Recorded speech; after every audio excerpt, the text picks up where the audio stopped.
जब आपके पास fresh graduates आते हैं या एक्सपीरियंस प्रोफेशनल्स भी आते हैं, तो क्या चैलेंज आपको फेस करना पड़ता है हायरिंग में?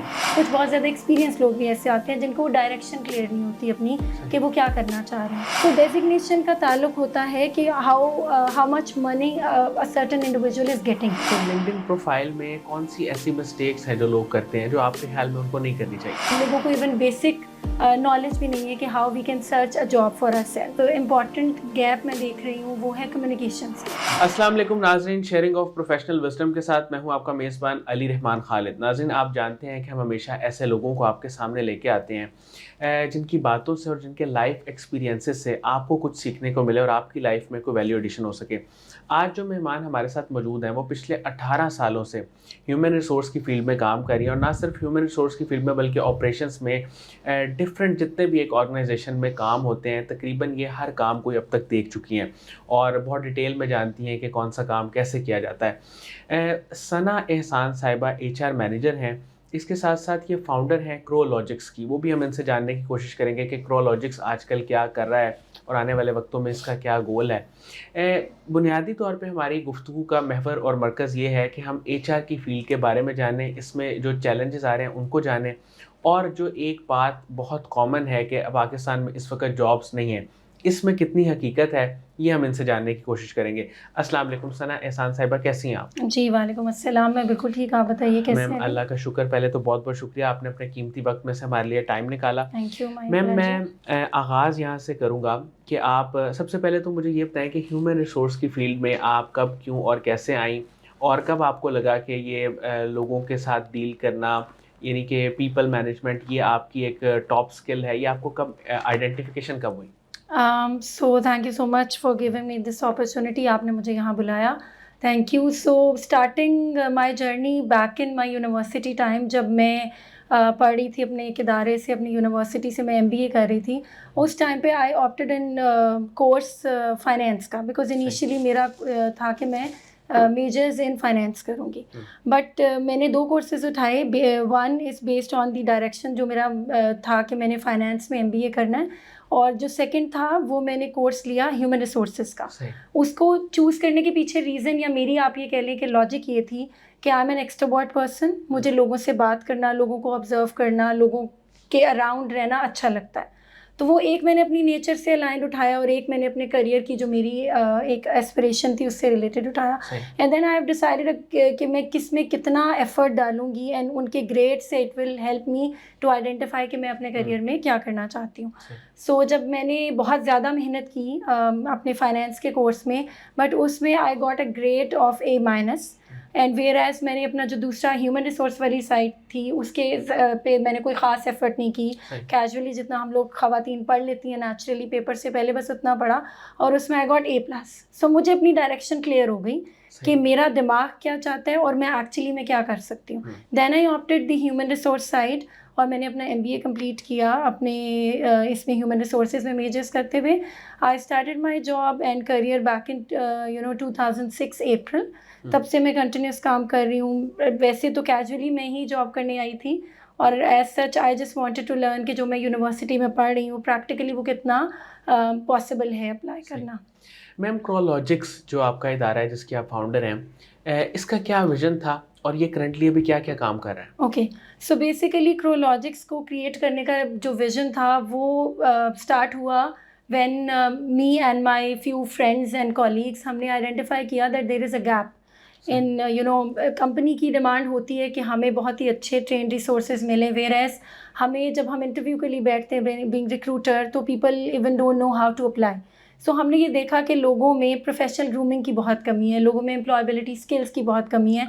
एंड उसके अलावा कुछ मार्केटिंग की कुछ मेरे अपने कॉलीग्स थे, तो हमने ये फोरम क्रिएट किया to help people and to help and enable organisations के हम लोगों को ईज़ के साथ उनका बिजनेस में हेल्प आउट कर सकें। सही। अच्छा मैम, आपका चूँकि काफ़ी एक एक्सटेंसिव एक्सपीरियंस है 18 साल का, मुझे ये बताइएगा कि एचआर की फील्ड में आप रिक्रूटमेंट को भी देखती हैं। इस वक़्त सबसे बड़ा जो चैलेंज आपको फेस करना पड़ता है जब आपके पास फ्रेश ग्रेजुएट्स आते हैं या एक्सपीरियंस प्रोफेशनल्स भी आते हैं, तो क्या चैलेंज आपको फेस करना पड़ता है हायरिंग में? बेसिकली अगर आप चैलेंज की बात करें तो ये अभी का नहीं है, like it's been 18 years that I am facing the same dilemma कि जब भी हम किसी रिक्रूटमेंट की ड्राइव में बैठे होते हैं तो हमारे कितने भी यंग जनरेशन के लोग हैं या इवन समटाइम कुछ बहुत ज़्यादा एक्सपीरियंस लोग भी ऐसे आते हैं जिनको डायरेक्शन क्लियर नहीं होती अपनी कि वो क्या करना चाह रहे हैं, उनको अपना लाइफ का विजन नहीं पता, वो ये नहीं समझ पा रहे कि उनका करियर क्या है और वो किस तरफ लेके जाना चाह रहे हैं। तो करियर काउंसलिंग का बहुत गैप था, एम्प्लॉयबिलिटी स्किल्स का बहुत गैप था, और उसके अलावा के विजन के अलावा हम लोगों को इवन बेसिक नॉलेज भी नहीं है कि how we can search a job for our self. So ये जो एरिया है, जो चैलेंजेस हैं, जो मुझे लगता है कि हमें एड्रेस करने चाहिए। मैम थोड़ा सा मुझे, चूँकि आपने भी ये बात की तो बहुत सारे लोग ये इंटरव्यू सुन भी रहे हैं, मैं चाहता हूँ कि आप इस पे थोड़ी सी बात करें कि जब भी आप किसी जॉब को सर्च करते हैं तो क्या 2-3 चीज़ें आपके माइंड में होनी चाहिए ताकि उसके मुताबिक आप इस सर्च को करें? Okay, so this is a $1 million question I would say Ali, कि फ़र्स्ट ऑफ़ ऑल जब मैं किसी या कोई भी इंडिविजुअल किसी जॉब को सर्च कर रहा है तो उसके पास उसकी बेस जो होनी चाहिए वो उसकी अपनी खुद की पर्सनालिटी, उसने क्या पढ़ा है, उसकी क्या डायरेक्शन है, वो क्या करना चाह रहे हैं, वो बेसिस होनी चाहिए। एंड जब आप अपनी जॉब स्टार्ट करें या जॉब ढूंढना शुरू करें तो आप ये देखें कि लेट्स से हम यहाँ पे बड़ी मैं कॉमन एग्जांपल यूजुअली बात करते हुए शेयर कर रही होती हूँ कि अगर मैं एक नेटवर्क एडमिनिस्ट्रेटर हूँ, ठीक है, राइट, और अगर मेरी एक जॉब है नेटवर्क एडमिनिस्ट्रेटर की और मेरी क्वालिफ़िकेशन वही है, सो मुझे ये ढूंढना है कि मुझे कौन से इदारे में, किसी मैन्युफैक्चरिंग इंडस्ट्री में जाना है या किसी और ऐसे इदारे में जाना है जिनकी basic core area is IT, right. So for example अगर मैं किसी ऐसे इदारे में जा रही हूँ जहाँ पे नेटवर्क की एसेट इतनी क्या कोई ख़ास ज़रूरत नहीं है या कोई चीज़ नहीं है, तो उसमें थोड़ा सा मिसमैच हो जाता है। Similar is the case with कि for example if I am a textile engineer या मैंने अगर कोई मार्केटिंग की या सेल्स की जॉब देखनी है तो मोस्ट ऑफ द टाइम हम ये चैलेंज भी देख रहे होते हैं कि लोग अप्लाई कर देते हैं फ़ी आस्क के हमें टेक्सटाइल का कोई इंजीनियर चाहिए, तो उसमें बैंकिंग इंडस्ट्री के लोग भी अप्लाई कर रहे हैं कि लाइक उन्होंने क्रेडिट कार्ड की सेल्स की हुई है या उन्होंने गाड़ी की जो कार फाइनेंसिंग की सेल्स की हुई है। तो this is very important to understand कि आप ऑलरेडी आपका एक सर्टेन नंबर ऑफ़ ईयर्स का जो एक्सपीरियंस है वो किस प्रोडक्ट का है, राइट। और अगर मैं कोई टेक्सटाइल की सेल्स कर रही हूँ या मार्केटिंग कर रही हूँ then I could be a right fit for that position, otherwise मैं इनिशियली ही एलिमिनेट हो जाऊँगी और स्क्रीन भी नहीं हो पाएगा मेरा CV। अच्छा मैम, जब मैं आपके साथ डिस्कशन कर रहा था तो आपने एक बड़ी अहम बात की कि सेलिंग और ब्रांडिंग में एक डिफरेंस होता है। मैं चाहूँगा कि आप लाजमी ये चीज़ ऑडियंस के साथ भी शेयर करें कि सेलिंग और ब्रांडिंग में क्या मेजर डिफरेंस है और किस तरह ये दोनों अलग अलग हैं। ओके, सो बेसिकली जब हम मार्केट में, जब हम यूनिवर्सिटी से ही स्टार्ट करें कि जब हम अपना ये मार्केटिंग का कोर्स पढ़ रहे होते हैं तो हमें स्टार्ट में ये बताया जाता है कि what is marketing. So there is a difference between marketing. Marketing एक बड़ा एम्बेट है, उसके अंदर different segments and different job families आती हैं, हम ये कह सकते हैं। उसका एक एंगल, एक एस्पेक्ट सिर्फ सेल्स हो सकता है, बाकी सारे जिसमें हमारी ब्रांडिंग आती है, हमारी डिजिटल मार्केटिंग आती है, हमारी PR मैनेजमेंट आती है, और अगर हम इसी तरह किसी एक सेक्टर को उठा लें तो उसमें सेल के वो लोग होते हैं जो आपके सेट पोर्टफोलियोज़ के ऊपर रिपीट सेल्स करेंगे या कोई न्यू सेगमेंट या न्यू एरिया को एक्सप्लोर करेंगे। वेयरएज़ हमारी जो मार्केटिंग की टीम है, that team will help us कि हमारी कंपनी की प्रोडक्ट रेंज क्या है और वो आपका एक फेस क्रिएट करेंगे in the industry so that people can understand कि इस मार्केट में या इस कंपनी का core product and core area क्या है। So that is about sales and marketing. अच्छा मैम, अगर आपके प्रोफेशनल एक्सपीरियंस की वजह से मैं जानना चाहता हूँ कि इस वक्त डिमांड में टॉप स्किल्स कौन से हैं जिनको अगर सीख लिया जाए तो जब आप अप्लाई करें जॉब के लिए तो आपके चांसेस ज़्यादा हो जाएं सिलेक्शन के, कौन से स्किल्स हैं? अच्छा, सो टॉप स्किल्स की बात करें तो मुझे ऐसे लगता है टॉप से ज़्यादा इंपॉर्टेंट है बेसिक स्किल्स, और बेसिक स्किल्स में जो सबसे एक इम्पॉर्टेंट गैप मैं देख रही हूँ वो है communication skills. So when we talk about communication skills, usually लोग ये समझते हैं कि इट्स ऑल अबाउट कि मैं कितना अच्छा अंग्रेज़ी में बात कर पा रहा हूँ या कर पा रही हूँ, वेयरएज़ मुझे ऐसे लगता है कि communication skills is all about आप अपनी बात पूरे तरीके से रख सकें।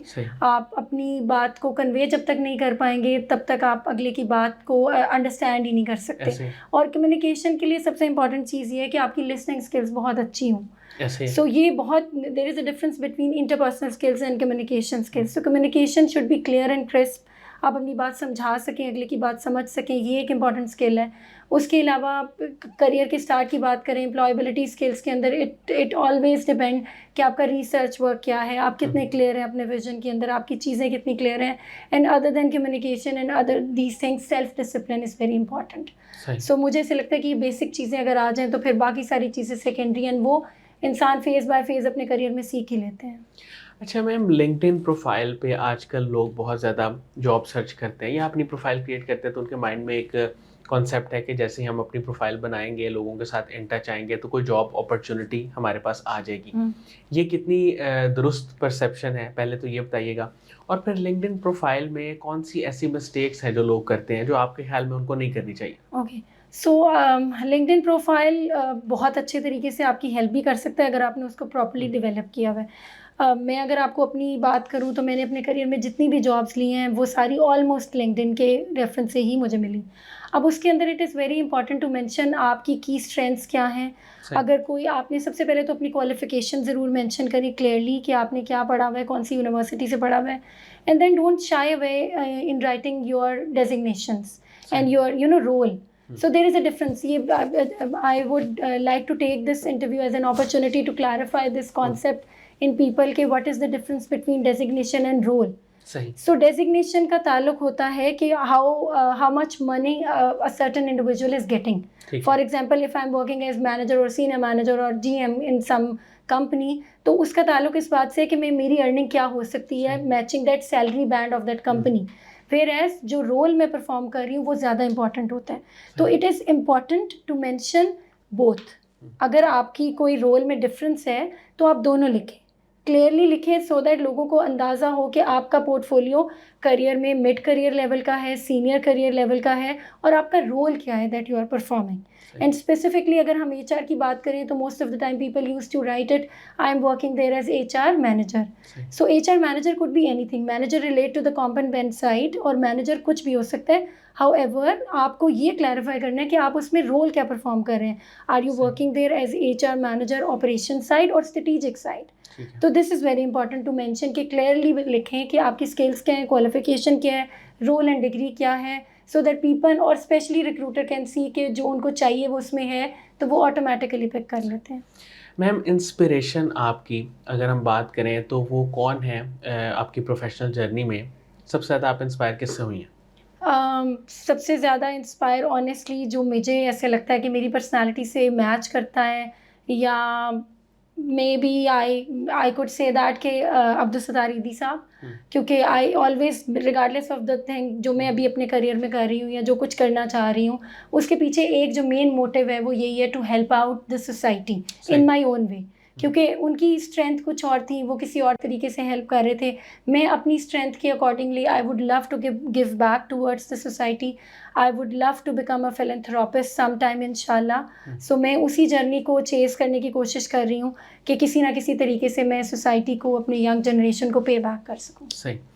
अच्छा मैम, आने वाले वक्त में ज़ाहिर आपने कुछ तो बातें इसमें बता दी, लेकिन कोई ऐसा गोल अदर देन सोशल वर्क, कोई भी ऐसी चीज़ जो आप अचीव करना चाहती हूँ, वो क्या है प्रोफेशनली? सो बेसिकली प्रोफेशनली अगर आप बात करें तो क्रोलॉजिक्स को क्रिएट करने का कोर पर्पज़ ही ये था कि I have seen a gap in the industry, जिसमें there are a lot of individuals जिसमें पोटेंशियल की कमी नहीं है, बट अनफॉर्चुनेटली ईदर उनकी company are not ready to invest in their career, और वो उनको ट्रेनिंग नहीं करवाते हैं, और लोगों के पास आप ये कह लें कि इतना डेफिनेटली नीड तो है, एंड उनके पास ये अर्ज भी होगी, बट प्रॉबेबली वो शायद उतना इन्वेस्ट नहीं कर पा रहे इन देयर प्रोफेशनल ग्रूमिंग।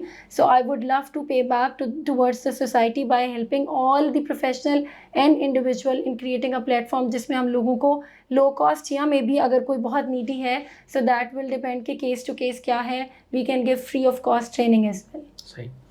बहुत बहुत शुक्रिया सना एहसान साहिबा, आपने हमारे लिए वक्त निकाला।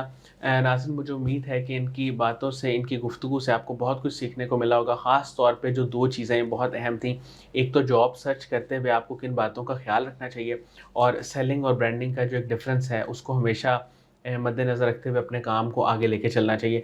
इसके साथ ही इजाज़त दीजिए, अपना बहुत ही ख्याल रखिएगा। इंशाल्लाह दोबारा हाज़िर होंगे एक नए इंटरव्यू के साथ। तब तक के लिए अल्लाह हाफ़िज़।